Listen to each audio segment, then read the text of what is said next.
تو اس سے تو مہنگائی بڑھے گی. آج بھی 1.3% کا اضافہ مہنگائی میں ہوا ہے. تو وہ تو انہیں نظر آ رہا ہے کہ یہ تو پیپلز پارٹی کا کوئی بھی سیاسی جماعت ہو وہ شاید یہ بوجھ شیئر نہ کرے. دیکھیے اس میں دو باتیں. ایک تو یہ ہے کہ جو اگر معاشی معاملات میں وہ بھی کافی عرصہ حکومت کر چکے ہیں, اگر ان کی کوئی ایسی تجاویز ہے جس سے اس بجٹ کو بہتر بنایا جا سکتا ہے, تو بجٹ کو قومی اسمبلی میں پیش کرنے کا مقصد ہی یہ ہوتا ہے کہ اگر کوئی تجاویز بہتر آ سکتی ہیں تو وہ ڈیبیٹ کے آخر تک موقع ہوتا ہے کہ اس پہ. تو لہٰذا یہاں تو وہ ہمارے حمایتی ہیں اور اتحادی ہیں, تو ان کے پاس تو بڑا وسیع موقع ہے کہ وہ یہ سمجھتے ہیں کہ اگر یہاں کہیں کوئی ایسا ویکیوم ہے جسے بہتر پالیسی کے ذریعے فل کیا جا سکتا ہے, اس کے لیے ہم مکمل طور پر تیار ہیں اور اس میں کوئی رکاوٹ نہیں ہے ان کی تجاویز سننے میں. اور سینٹ میں بھی اور قومی اسمبلی میں بھی ان کے بڑے سینئر لوگ موجود ہیں اور ان کی جو بھی تجاویز ہے وہ ہم سننے کے لیے بالکل تیار ہیں اور اس پر جو عمل درآمد ہو سکتا ہے وہ کریں گے. لیکن انہیں یہ بھی اچھی طرح معلوم ہے حکومت میں رہنے کی وجہ سے کہ آنے والے دنوں میں پاکستان کے استحکام کے لیے دو چیزیں کتنی اہم ہیں. ایک تو جو SIFC کی جو کامیابی ہے کہ ہم بیرون ملک سے ایک بڑی سرمایہ کاری کو زمین پر آن دا گراؤنڈ اس کا آغاز کر سکیں, اور دوسرا آف کورس جو IMF کا ایکسٹینڈڈ فنڈ فیسلٹی پروگرام ہمیں نیگوشیٹ کرنا ہے جس کا پاکستان کے آنے والے معاشی مستقبل سے گہرا تعلق ہے. تو اس سارے ایشو میں اس طرح میں نے کہا وہ ہمارے پارٹنر ہیں اور ان کی جو بھی تجاویز ہیں انہیں ہم انکارپوریٹ کرنے کے لیے ہم تیار ہیں. سر یہ جو محسن نقوی صاحب کو متحرک کیا گیا ہے وہ آصف علی زرداری صاحب سے بھی ملے ہیں, مولانا فضل الرحمان سے بھی ملے ہیں, یہ وزیر اعظم شہباز شریف صاحب نے انہیں متحرک کیا یا پھر کہیں اور سے وہ متحرک ہوئے ہیں؟ نہیں, وزیر اعظم نے متحرک کیا, اور اس متحرک کرنے میں یہ بھی کوشش ہے کہ پیپلز پارٹی وفاقی کابینہ کا حصہ بن جائے. اب اس میں تاخیر ہو چکی ہے اور اب بجٹ کے بعد یہ موقع ہوگا کہ پیپلز پارٹی آپ نے نوٹ بھی کیا ہوگا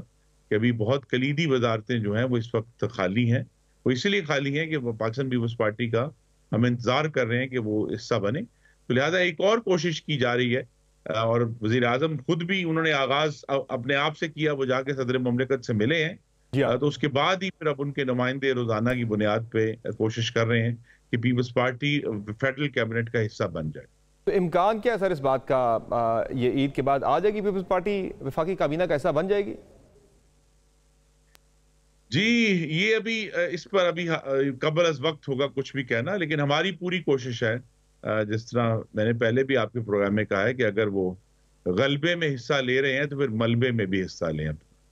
تو سر مولانا فضل الرحمان کے پاس جانے کا مقصد کیا تھا؟ کیا انہیں بھی حکومت میں شامل ہونے کی دعوت دے رہے ہیں آپ, انہیں بھی حکومت میں شامل کرنا چاہ رہے ہیں کابینہ کے اندر یا حکومت کے اندر؟ جی بالکل, وہ اگر حصہ بننا چاہتے ہیں تو ہمارے دروازے ہمیشہ کھلے ہیں اور ہم تیار ہیں. مولانا سے ہماری بھی اور پاکستان پیپلز پارٹی کی لیڈرشپ کے بہت دیرینہ اور بڑے مثبت تعلقات ہیں جو کہ ہمیشہ ہماری کسی خرابی کی وجہ سے نہیں, دوسرے عمومی حالات کی وجہ سے اس میں تناؤ آتا ہے. تو یہی بات شہباز شریف صاحب نے کی ہے کہ وہ ہمارے پارٹنر رہے ہیں. انہوں نے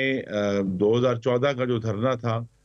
اس کے اندر جمہوریت کی سپورٹ کے لیے بڑا کردار ادا کیا تھا, اس کے بعد بھی. تو آج بھی ہماری تو یہی خواہش ہوگی کہ مولانا حکومت کا حصہ بنے اور ہمارے ساتھ چلیں. جو آپ نے کچھ دیر پہلے بات کی تھی خرم صاحب کہ کچھ اہم وزارتیں ابھی تک جو ہیں وہ خالی رکھی گئی ہیں پیپلز پارٹی کی وجہ سے, تو کشمیر کمیٹی کی چیئرمین بھی ابھی تک حکومت نے کسی کو نہیں دی, تو کیا وہ مولانا صاحب کی انتظار میں ہی آپ نے ابھی تک خالی چھوڑی ہے وہ اہم ترین پوزیشن؟ جی یہ جو ڈویژن ہے اس سے میرا تو زیادہ جو ہے وہ انفارمیشن نہیں ہے, لیکن اگر مولانا اب چونکہ دوبارہ قومی اسمبلی کے رکن منتخب ہو گئے ہیں تو اگر وہ کشمیر کمیٹی کی چیئرمین شپ چاہیں تو اس پر ضرور غور ہوگا اور بڑا مثبت غور ہوگا. تو سر مجھے یہ بتائیں کہ جو آپ کہتے ہیں پچھلے دھرنے میں مولانا فضل الرحمان جو ہے وہ کھڑے تھے آپ کے ساتھ, اب کی مرتبہ آپ کو اس بات کا بھی خطرہ ظاہر نظر آ رہا ہے کہ تحریک انصاف کی طرف سے بڑا واضح طور پر آ چکا ہے دو ٹوک پیغام. کل بھی عمر ایوب صاحب یہ بات کر رہے تھے کہ ہم نے تو مذاکرات کی ایک آفر کر دی تھی گورنمنٹ کو کہ ہم مذاکرات کرنا چاہتے ہیں, خان صاحب نے گرین سگنل بھی دے دیا تھا پچھلے ہفتے, اور کہتے ہیں حکومت اگر سنجیدہ نہیں ہے مذاکرات میں تو پھر دمادم مست کلندر ہوگا, پھر سڑکیں گرم ہوں گی اور پھر پاکستان تحریک انصاف کی طرف سے اعلان جنگ ہے وہ کرے پھر. تو پھر مولانا فضل الرحمان بھی ان کے ساتھ پھر سٹیج پہ ہوں گے، اگر دھرنا ہوتا ہے دھرنے کے سٹیج پہ ہوں گے، پھر وہ شاید پارلیمنٹ میں آپ کے ساتھ نہ بیٹھے ہوں۔ یہ ہے کہ دمادم سے تو ہمیں بالکل کوئی پریشانی نہیں ہے، لیکن یہ ضرور کوشش ہے کہ عوام کے مسائل کے لیے اگر تحریک انصاف یا سنی اتحاد کونسل گفتگو و مذاکرات کرنا چاہتے ہیں تو ہم ہر وقت تیار ہیں۔ اب ان کا بھی ایک امتحان ہے کہ اب جب انشاءاللہ اگلے ہفتے بجٹ پر بحث شروع ہوگی اور لیڈر آف دی اپوزیشن بات کریں گے تو وہ کیا بات کرتے ہیں، کیا ان کے پاس عوام کے مسائل کا حل کوئی ہے؟ ابھی تک تو نظر نہیں آیا۔ تو بجائے یہ کہ وہ حکومت کو غیر معاشی معاملات کے اوپر گھسیٹتے رہیں جن کا عوام سے کوئی تعلق نہیں ہے، ان کے سیاسی معاملات ہیں، سیاسی تناؤ ہے، تو ان کا بھی امتحان ہے۔ تو اگر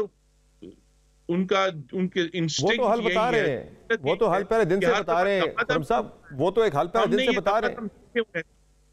وہ کہتے ہیں عوام کے حق کی حاکمیت کو مان لیا جائے، فارم 47 اور 45 کی جو کنٹروورسی ہے اس پر ایک کمیشن قائم کر دیں،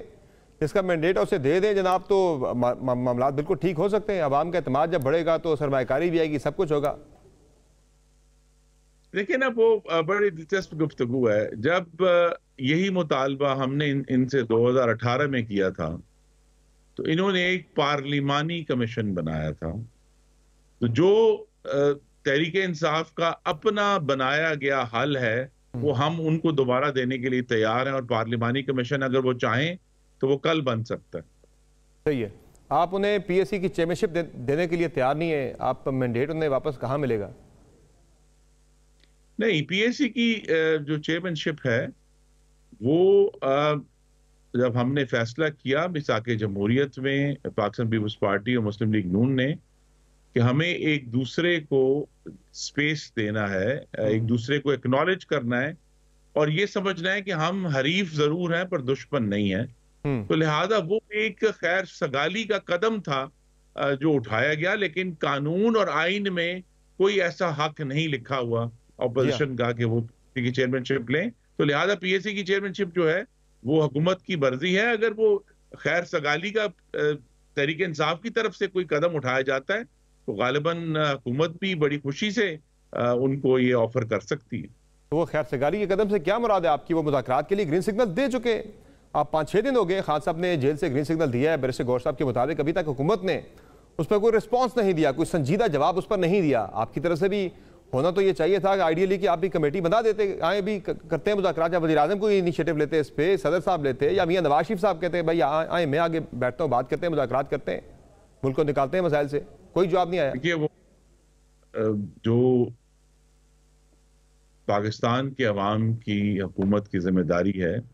شہباز شریف صاحب وہ نبھا رہے تھے۔ وہ پہلے آپ کو معلوم ہے پچھلے ہفتے چین تشریف لے گئے تھے، بڑا اہم دورہ تھا، اس کے فوراً بعد بجٹ ہے، تو ہم یہ توقع کر سکتے ہیں کہ آنے والے جو چند دن ہیں عید کی چھٹیوں میں